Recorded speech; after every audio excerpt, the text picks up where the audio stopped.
আমি এর আগে যে সমস্ত বাইক চালিয়েছি তার চেয়ে এটা একটু তুলনামূলক আমার কাছে এটা কমফোর্ট মনে হচ্ছে। বাইকটা যেন ভ্যালু ফর মানি হয়, একটু কীরকম জানি আনইজি ফিল হয়, আনকমফোর্ট লাগে। এটার যে গিয়ার শিফটিংটা এটা একদম বাজে। পিছন চাকাটা যথেষ্ট পরিমাণে মোটা। 160 সিসি সেগমেন্টের যে বাইকগুলো আছে তার মধ্যে আপনি এই প্রাইজের ভিতর অবশ্যই বেস্ট একটা বাইক হবে হোন্ডা এক্স ব্লেড। তো এটা নতুন গ্রাফিক্স আসছে। আর এটা অনেকদিন হলো আমার ইচ্ছা যে একটা ভালো মানের একটা বাইক নেব, কারণ আমি যেহেতু ফুল টাইম ট্রাভেল করি। আমার রিকোয়ারমেন্ট অনুযায়ী আমি কোনো বাইক পাচ্ছিলাম না, কারণ আমার মাইলেজও ভালো দরকার, আমার কমফোর্টও দরকার, আমার সিসিও ভালো দরকার, এবং বাইকটা যেন ভ্যালু ফর মানি হয়। শুধু বাইক কিনলে হবে না, রিসেল ভ্যালুটা যেন ভালো থাকে। চিন্তা ভাবনা করার পর, অনেক ঘাটাঘাটি করার পর আমি চুজ করে ফেলেছি Honda x blade.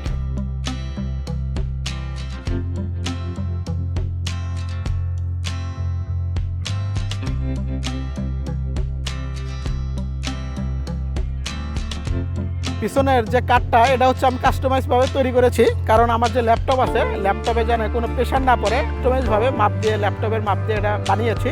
Of road রাস্তায় রাইড করি না কেন তাতে কোনো সমস্যা পর্যন্ত হয়নি, কারণ আমি সাজেক গিয়েছিলাম, তারপরে বান্দরবনে অনেকটা জায়গায় ট্যুর দিয়েছি।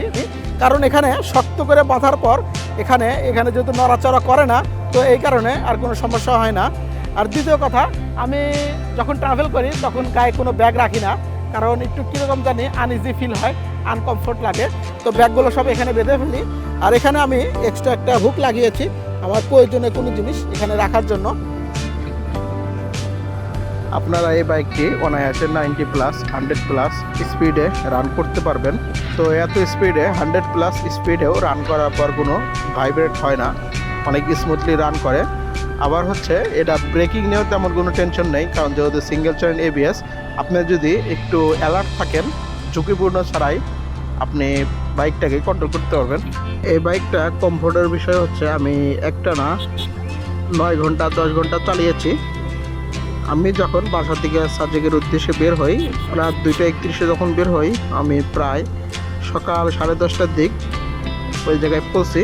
তো ওই জায়গায় পৌঁছানোর পরে আমি যে লং টাইম জার্নি করছি এতেও আমার কোনো ব্যাক পেইন বলেন, কিসের ব্যথা বলেন, কোনো ব্যথা হয়নি। জাস্ট লং টাইম থোটলটা, বাইকের থোটল ধরে থাকার কারণে হাতের নখগুলো ব্যথা করছিল।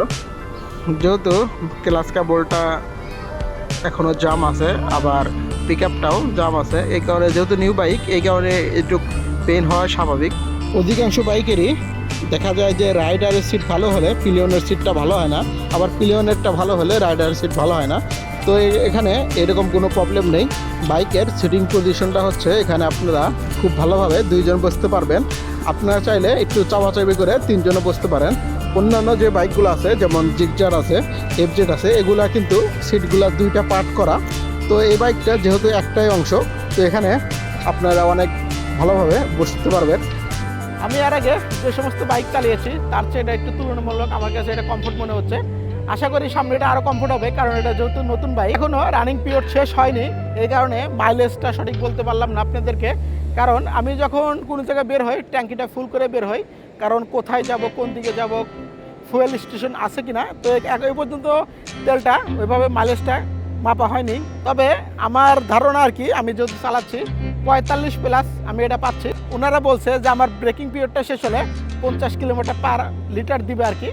তো আমি আসলে এত আশা করি না, 50 কিলোমিটার দরকার নেই। আমি যদি 45 যেটা পাইতেছি এটাই যদি কন্টিনিউ থাকে এতে আমি হ্যাপি।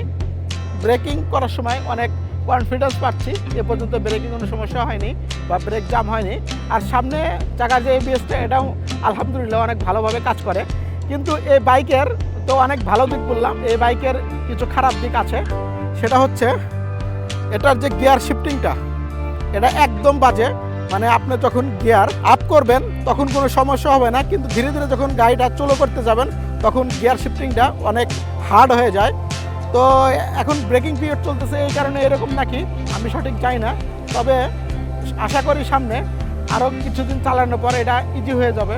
অনেকেই বলেন যে বাইকের সামনের চাকা চিকন, তো সামনের চাকা চিকন হওয়াতে এ পর্যন্ত আমি কোনো বিপদে পড়িনি, বা এই পর্যন্ত কর্নারিং করার সময় কোনো ঝামেলা হয়নি বা স্লিপ কাটেনি। তো তো সামনের চাকা চিকন হওয়াতে কোনো সমস্যা নাই, পিছন চাকাটা যথেষ্ট পরিমাণে মোটা। আপনারা যারা ট্রাভেলিং করতে চান বা অফ রোডে চালাইতে চান, আমি মনে করি যে 160 সিসি সেগমেন্টের যে বাইকগুলো আছে তার মধ্যে আপনি এই প্রাইজের ভিতর অবশ্যই বেস্ট একটা বাইক হবে।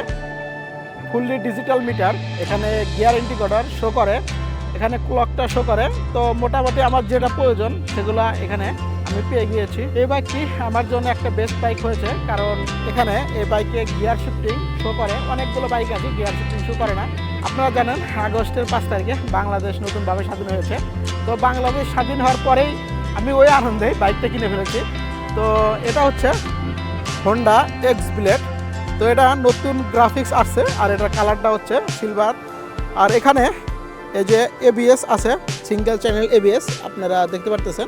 আপনাদের এখন বাইকটা দেখতে সুন্দর নাও লাগতে পারে, কারণ আমি অনেকটা পথ রান করে এসেছি।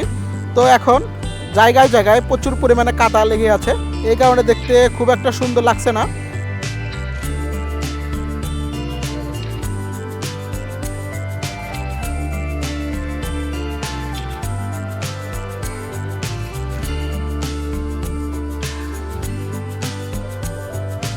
আমার বাইকের যে ইঞ্জিন অয়েলটা এটা প্রায় 1010 কিলোমিটার চালিয়ে ফেলেছি।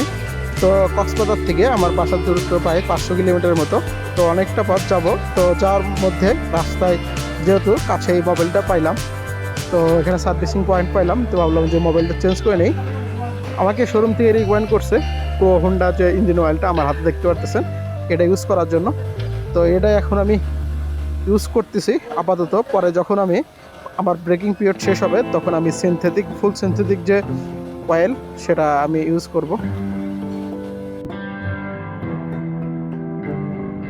ভিডিওর প্রথমে আপনাদেরকে অনেক কিছুতে দেখালাম, প্রথম দিক দিয়ে আপনার কত স্পিডে রান করতে পারবেন। তবে এই বাইকটা তখন ক্লিন করা হয়নি, তো আপনাদেরকে যদি একটু ভালোভাবে বাইকটা এখন দেখাই। এর পিছনের চাকাটা এটা যথেষ্ট পরিমাণে মোটা। এটা 130/70 সাইজ চাকা ব্যবহার করা হয়েছে, টিউবলেস। আর এই সাইডে সাইলেন্সারটাও বেশ মোটা আর কি। আর এখান দিয়ে ট্যাঙ্কির যে এটা হচ্ছে প্লাস্টিকের বিল্ড, এখান থেকে করেছে। আর এই যে এখানে এবিএস আছে, এবিএস এর কাঁটাগুলো, এটা হচ্ছে সেন্সর লাইন। আর সামনের যে চাকাটা সেটা 80/100 টিউবলেস টায়ার।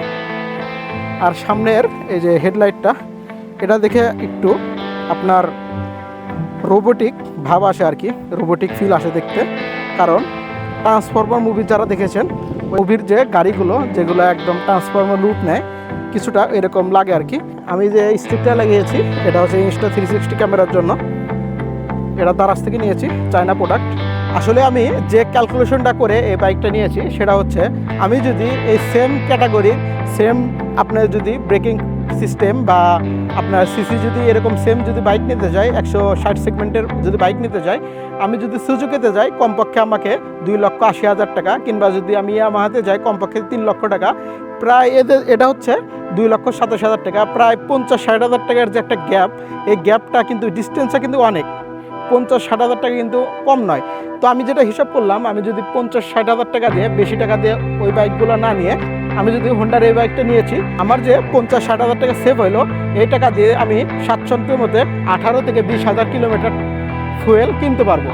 তো দেখুন, আমি যেহেতু ট্রাভেল করি আমার অবশ্যই কষ্টটা কমাতে হবে। তো কষ্ট কমাতে গেলে আমি যে 18 থেকে 20,000 কিলোমিটার যে ওই টাকা 50-60,000 টাকা দিয়ে ফুয়েল কিনতে পারতেছি, এতে কি এটা আমার লাভজনক হলো না? আপনারা সকলে জানেন হোন্ডার বিল কোয়ালিটি সম্পর্কে। তো এই বিল কোয়ালিটি সম্পর্কে এরকম না যে চায়না বাইক যে অল্প টাকাতে কিনলাম বা এরকম না। এটা বিল কোয়ালিটি যথেষ্ট পরিমাণে ভালো এবং অনেক স্মুথ, রান করে অনেক মজা। সব দিকে আমি আলহামদুলিল্লাহ আমি স্যাটিসফাইড। কিলোমিটার এখানে শো করতেছে 2,161, আমি অনেকটা চালিয়ে ফেলেছি। আর এখানে 2:33 এখানে টাইম শো করতেছে, এবং এখানে যেটা হচ্ছে আরপিএম শো করে, আর এখানে গিয়ার শিফটিংটা শো করে আর কি। আর এটা হচ্ছে পার আওয়ার কিলোমিটার। আর এখানে এই যে এখানে আপনার যে ইন্ডিকেটরগুলো সিগন্যালগুলো শো করে, যেখানে লেখা আছে এবিএস শো করতেছে। ইচ্ছা করলে কিন্তু বাইক কেনার পরপরই আপনাদেরকে ভিডিওটা বানিয়ে দিতে পারতাম, কিন্তু আমি আগে বানাইনি। আমি আগে চালিয়ে দেখেছি যে আমার পার্সোনাল লাইফের সাথে আসলে যায় নাকি। তো আর বেশি কথা নয়, টাকা আপনার স্বপ্ন আপনার, বাইক আপনার, আপনারা যেটা ভালো মনে করবেন সেটাই আপনারা পারচেস করতে পারবেন। আমার ব্যক্তিগতভাবে এই বাইকটা নিয়ে আমি অনেক হ্যাপি। আর দ্বিতীয় কথা হচ্ছে এটার কিন্তু সিটিং পজিশনটা এটা কিন্তু অনেক বড়, অন্য অন্য বাইকের তুলনায় ওই হিসাবে কিন্তু এটা অনেক বড়। এই দেখুন, এখানে আপনারা ইচ্ছা করলে 3 জন একটু কষ্ট করে বসতে পারবেন এবং 2 জন অনায়াসে বসতে পারবেন। ভালো যার সব ভালো তার। শেষ একটা কথাই, এই বাইকটা হচ্ছে ভ্যালু ফর মানি।